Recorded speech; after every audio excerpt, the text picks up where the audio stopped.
el poeta Chirinos y Alex Murillo. Gracias. Muy buenas tardes.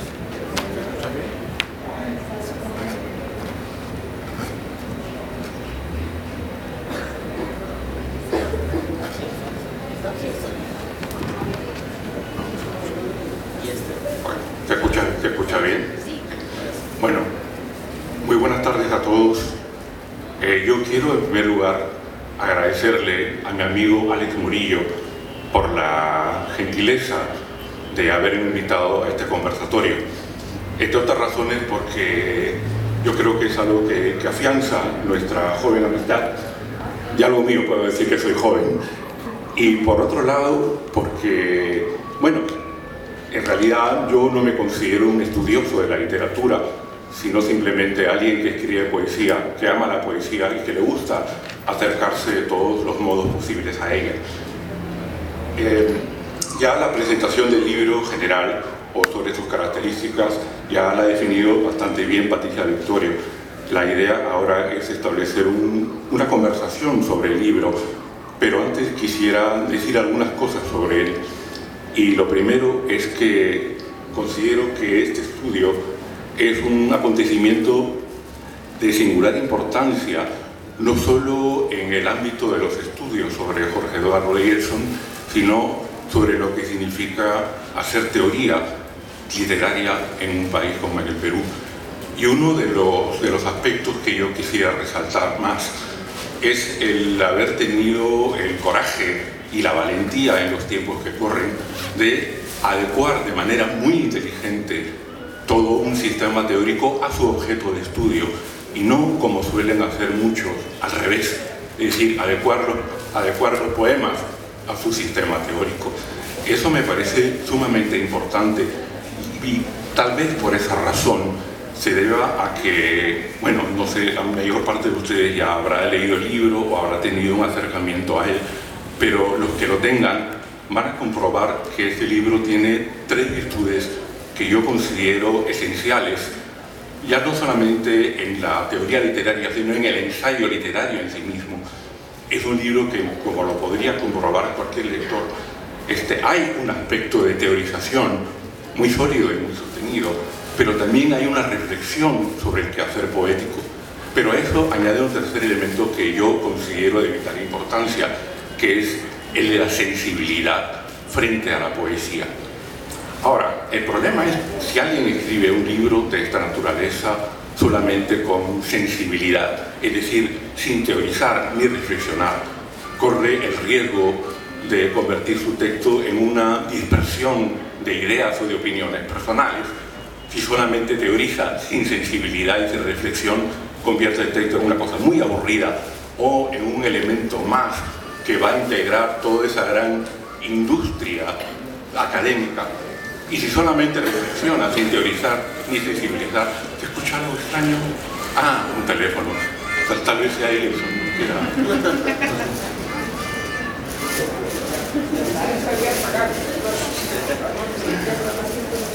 Bueno, decía entonces que este libro cuenta con estos tres elementos. Ahora, el que Alex haya cometido ese riesgo, entre otros muchos, va a significar, obviamente, que va a encontrar tal vez mucha crítica, pero creo que un libro como este, si es posible, hace posible abrir una crítica, si hace posible que le señalen presuntos errores, si hace posible que alguien se atrinchera detrás de lo que considere su propia teoría o su propia manera de ver los poemas o su propia manera de considerar el universo de Leyerson, pues en buena hora. Creo que eso lo va a seguir convirtiendo en un libro que va a ser imprescindible. Bueno, hay varias ideas sobre las cuales me gustaría conversar con Alex. Creo que la primera que cae por su propio peso es el hecho de que Alex sea además un gran poeta. Y cuando un poeta decide hacer un trabajo académico o teórico, la selección del autor que elige no solamente responde a una inquietud académica, también responde, y eso lo sé en carne propia, a la necesidad de encontrar una respuesta a sus inquietudes propias como creador. Es decir, encontramos en alguien el paradigma de lo que es, caramba, una escritura que de alguna manera puede resolver problemas expresivos cuando uno se enfrenta de frente a Pavel. Eso lo digo porque cuando tenía 24 años cometí la imprudencia de escribir una memoria sobre Egerton, de la cual no quiero acordarme, pero en el año 84, calculen ustedes mi edad, no había la bibliografía tan abundante y tan especializada que hay hoy sobre Egerton. Entonces quisiera conversar con eso. ¿Por qué Egerton? En principio, buenas tardes con todos. Agradecerles enormemente su presencia, agradecer a Patricia Victorio, directora del Fondo Editorial, por acoger esta propuesta, por confiar en las investigaciones que se gestan en San Marcos. Y desde luego agradecer a Eduardo Chirinos, ¿no? Nuestra amistad es joven, pero tengo la convicción de que va a ser muy fructífera y de aprendizaje, ¿no? Tengo mucho que aprender de ti, Eduardo, te lo he dicho muchas veces. Curioso que señale el año 1984, porque en una conversación previa le decía que era el año que yo nací. Cuando Eduardo hablaba ya sobre Egerton con solvencia, porque su libro, él es muy humilde, pero su libro a mí me iluminó mucho. Incluso un capítulo de este libro que he escrito tiene como una referencia imprescindible en la propuesta de Eduardo, pues precisamente cuando él escribió yo recién nacía. Pero te hago una precisión, era mi memoria de bachiller universitario. No, la tesis es un poquito después. Ya tenía 10 años, creo. Bien, en cuanto a la primera interrogante, a la primera inquietud, ¿por qué escoger a Egerton, ¿no? Dentro de la formación literaria pues tenemos un amplio repertorio de autores, de poetas tan importantes y tan necesarios de investigar. Yo creo que la elección de Jorge Eduardo Egerton como un poeta sobre el cual se tiene que hablar era precisamente porque tenía yo una formación literaria muy, no sé si llamarlo así, pero conservadora, ¿no? Estrictamente teorizando desde la literatura. Pero encontrarse con la escritura y la obra de Egerton me llevó a entender cómo se puede replantear el sentido de lo poético desde otras artes, ¿no? Lo que me deslumbró, lo que me impactó de un autor como Egerton es cómo Egerton llamaba poético no solo al acto de escribir, sino al acto de atar, de hacer nudos, de construir performance, intervenciones, de escribir incluso textos narrativos, hacer piezas teatrales, hacer música. Me encontré con una idea de la poesía sobre la cual a mí no me habían formado. Una noción más amplia, una noción más desafiante, y me hizo repensar la condición, la trascendencia y el valor de lo poético siendo literato. Fue un conflicto cognitivo, fue un desafío entender la poesía. Y era un poeta que escribía y hacía mil cosas, mil formas de hacer poesía. Ese desafío, esa manera, esa posibilidad de entender la poesía desde otras artes, desde otros medios, desde otros alcances, creo yo que fue el factor determinante para acercarme a sus textos, ¿no?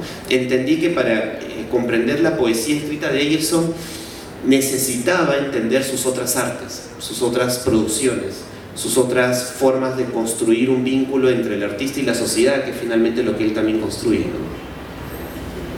Bueno, cuando yo recién entré a la universidad, habían puestos donde remataban los libros de poesía publicados en ese entonces por el Instituto de Cultura. Y el primer libro que adquirí, recuerdo, fue el volumen de la poesía hasta entonces completa de Jorge Eduardo Egerton, que tenía un título muy curioso, Poesía Escrita. Si se llama poesía escrita, la palabra escrita indicaba que la poesía escrita, digamos lo que convencionalmente entendemos por poesía, era solo una provincia de algo muchísimo más amplio. Si había poesía escrita, eso nos hacía presuponer que también había poesía hablada, poesía cantada, poesía musicalizada y algo más todavía, la poesía vivida, es decir, entender la vida como un gran acto poético. Y eso creo que es una de las grandes lecciones de Jorge Eduardo Egerton, a quien tuve la suerte de conocer tanto en Italia como aquí en el Perú. Ahora bien, hay otro aspecto que me parece también riesgoso en tu trabajo y que supone una apuesta. Para quien conozca el libro, verá que añadido al corpus artístico y al corpus poético, que son una unidad, están anudados, para emplear una palabra que Alex ha puesto sobre el tapete para discutir a Egerton, está otro corpus extraño, que es el corpus que significan las entrevistas y las declaraciones personales del propio poeta acerca de su vida y su propio quehacer.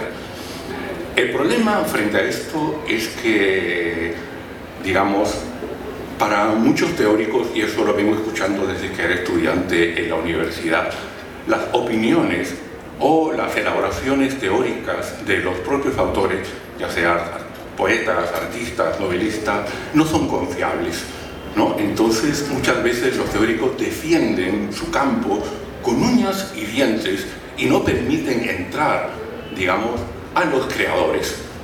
Incluso hasta hace poco leía la idea de que frente a esa imposibilidad, ante esa impermeabilidad de evitar las pobres ideas de los pobrecitos poetas o artistas, se inventan categorías, ¿no? Por ejemplo, la comprensión hermenéutica y la comprensión teórica. En la comprensión hermenéutica pueden entrar las opiniones de los poetas y los escritores, pero en la teórica no. Caramba, entonces yo no me siento invitado al palacio de la comprensión teórica y yo me debo limitar a escribir poemas para que ellos no analicen y decidan. Bueno, hay maneras inteligentes y maneras no inteligentes de asumir eso, pero yo creo que para quien lee el libro comprobará que hay en Egerton todo un sistema muy coherente que se puede deducir a partir de las entrevistas y sus opiniones personales. Me gustaría que hablaras un poco acerca de ese riesgo. Es un riesgo que asumí muy consciente de los prejuicios académicos que hay en torno a los testimonios de los poetas. Los testimonios de los poetas tienen muchos tipos de discursivizarse, ¿no? Están sus escritos periodísticos, las entrevistas que ellos brindan, los ensayos que escriben, en fin. Hay una apuesta en el libro por rescatar como una palabra valiosa y una palabra sobre la cual hay que tomar en cuenta esta producción reflexiva de los poetas, ¿no? Me parece que es necesario reivindicar, tomar en cuenta esta producción reflexiva de los poetas, porque lo hace Egerton no solo en su poesía, sino también en sus ensayos, en sus entrevistas. Nos plantea una forma de pensamiento desde la poesía. Me explico. Plantea desde la poesía una forma de repensar el quehacer poético. Plantea la poesía como un ejercicio del lenguaje donde es posible repensar nuestro uso del lenguaje. Es más, si hay un factor que a mí me llama la atención sobremanera de la producción de Egerton, es cómo Egerton logra generarnos una conciencia sobre el lenguaje. Es el lenguaje que tú y yo utilizamos, que todos utilizamos diariamente, que tiene un carácter utilitarista, inmediatista, ¿no? Mimetizado con los referentes. Egerton logra incomodarnos en el lenguaje, sacarnos del lenguaje, posicionarnos al margen del lenguaje para hacernos pensar en él, ¿no? Y si un poeta desde su poesía o desde su reflexión logra hacernos conscientes del lenguaje como una materialidad sobre la cual hay que reinventarnos, hay que respirar sobre ella, pues definitivamente es una reflexión sobre la cual hay que tomar en cuenta. Pero no solamente eso, ¿no? Egerton no solamente nos plantea una forma de pensamiento, la poesía como un ejercicio de pensamiento sobre el lenguaje. También me interesa mucho cómo Egerton plantea una conciencia o un ejercicio de pensamiento en torno a la idea de cultura, por ejemplo, ¿no? Lo conversábamos en otra oportunidad, es un aspecto del libro que trabajo. Trato de mostrar cómo Egerton se muestra como un ciudadano del mundo, ¿no? En la medida que se muestra influenciado por la cultura occidental, que lo nutrió, por la cultura precolombina, por las antiguas culturas peruanas, y también influenciado por la cultura zen. Como un escritor, como un artista, como Egerton logra engranar, tejer todas estas referencias culturales. Me parece que Egerton, a partir de estas influencias culturales que recibe y que muestra en su arte, me hace pensar al menos en una noción de cultura diferente, ¿no? La idea de cultura, la idea de esta visión reflexiva, crítica que plantea Egerton es la cultura no como un espacio donde se excluyen lugares, naciones, lenguas, sino como un espacio de encuentro de tiempos, de lenguas, de referencias culturales, de prácticas culturales. La cultura es un espacio de transición, ¿no? Me hace pensar mucho en las nociones de cultura, de lenguaje, de artista, ¿no? Yo creo que muchos de los ensayos de Egerton tienen esta lucidez de plantear la cuestión del artista intelectual. Creo que era una figura que inquietaba a su generación también, ¿no? O sea, cómo el artista quería posicionarse no solamente como un sujeto sensible, sino como un sujeto que planteaba una respuesta crítica de la sociedad o en torno a la sociedad desde su arte, ¿no? Cómo planteaba la idea de un intelectual orgánico, ¿no? Herencia de Vallejo, me parece, ¿no? Y de Arguedas también, ¿por qué no? Como referentes también importantísimos dentro del imaginario egersoniano, ¿no? Has hablado de un tema que sin duda es muy importante, el posicionamiento ante el lenguaje, que es lo que todo poeta hace a su manera. Yo quisiera citar 3 versos de Egerton que Alex pone como encabezamiento en uno de sus primeros capítulos. Estos 3 versos dicen: y si dijera una palabra, tan solo una palabra, ardería el mundo.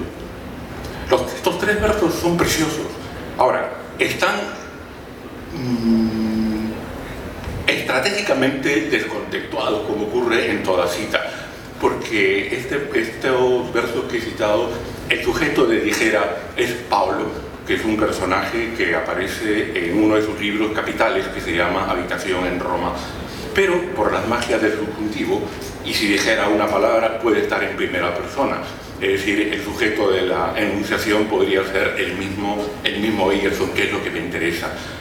Mi comentario va a que si la gran búsqueda de Egerton, pues es una interesantísima distinción entre buscar y experimentar, y creo que pones a Egerton del lado de los poetas que buscan algo. Si esa búsqueda está del lado de una palabra esencial, ¿no? Esa palabra que puede hacer arder el mundo y destruirlo, que es el viejo sueño que está vinculado a lo que has trabajado como la referencialidad directa, ¿no?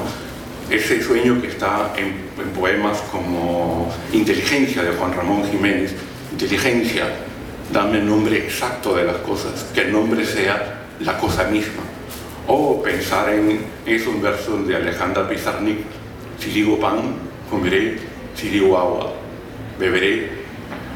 Ya Roland Barthes decía que todo escritor, no solamente ellos, sino todo escritor, siempre escribe queriendo creer que los signos con los que trabaja son las cosas mismas. Ahora, ¿cuál sería el rasgo particular de Egerton en este sentido, en esta búsqueda? Sí, planteo una diferencia.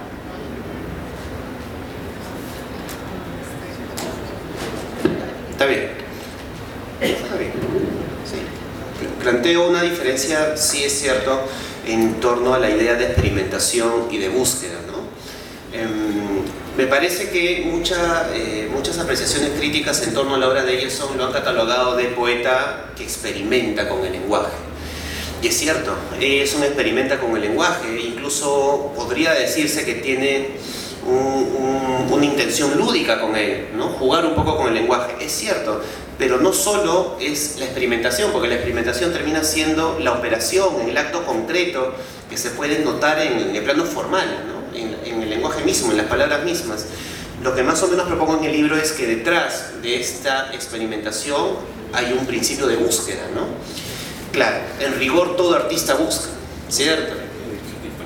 Sí, hay un sentido de insatisfacción detrás de esta búsqueda, y lo que propongo de alguna manera en el libro es que esta búsqueda es conceptualizada en Egerton. Egerton construye una idea, una noción de búsqueda que tiene que ver con la idea de un principio que articula todos sus lenguajes, todas sus influencias, todas sus experiencias, ¿no?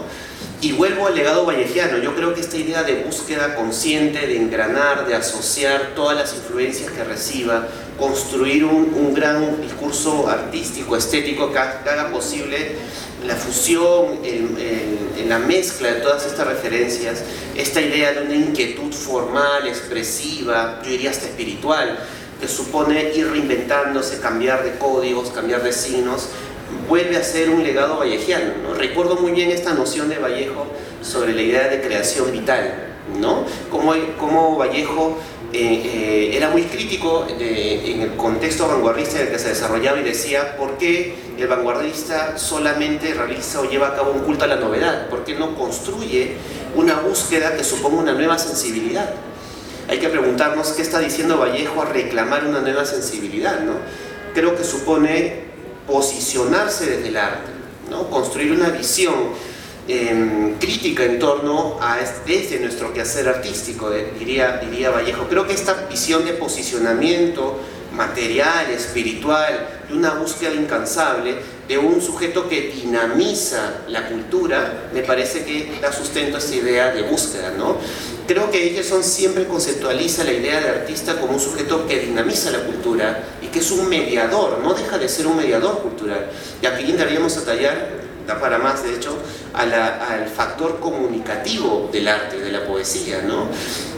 Otro aspecto, otro prejuicio que se tiene, creo yo, injustamente dentro de las discusiones académicas. ¿Por qué decir que la poesía no comunica, no interviene en la ciudad, no genera espacios de conflicto y de contacto y de crisis de lenguaje y de reinvención entre el autor y el lector?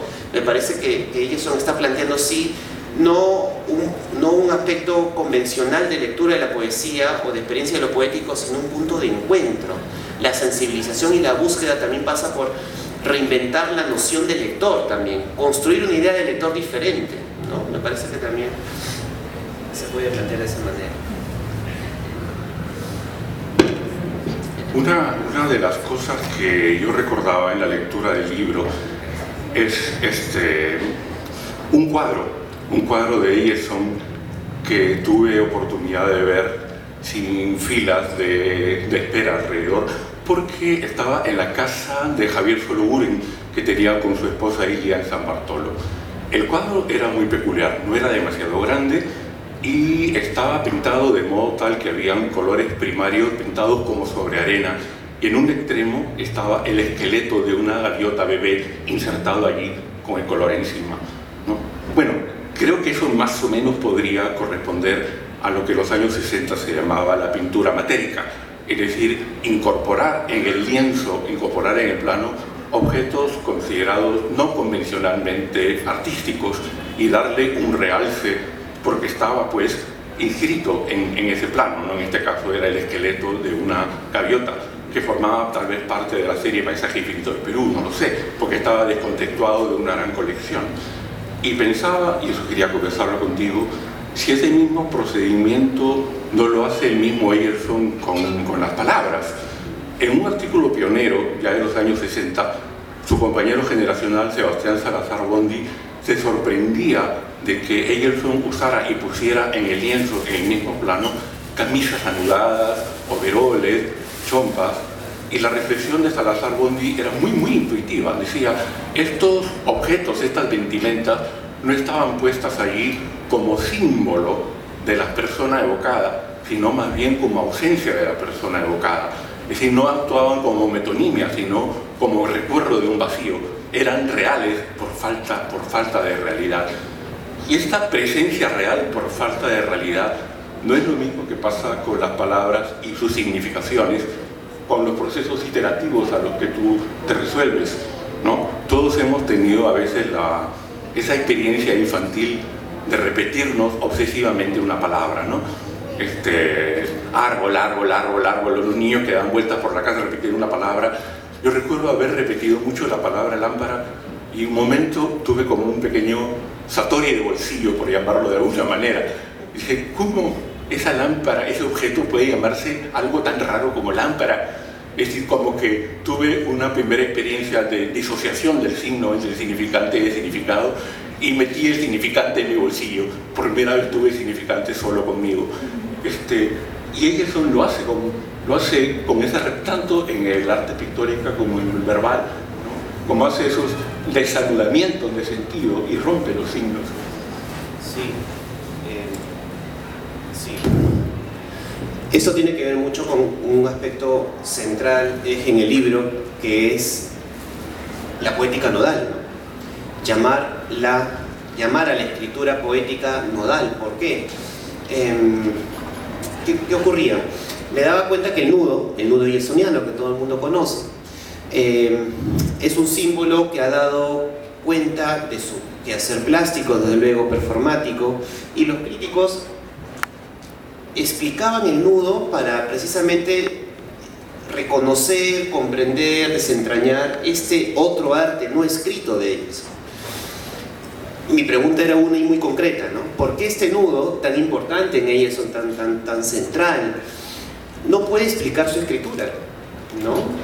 Yo como lector percibía que sí, que era central, que el nudo, que el escribir poemas suponía amarrar y desamarrar sentidos, era un gesto nodal, ¿no?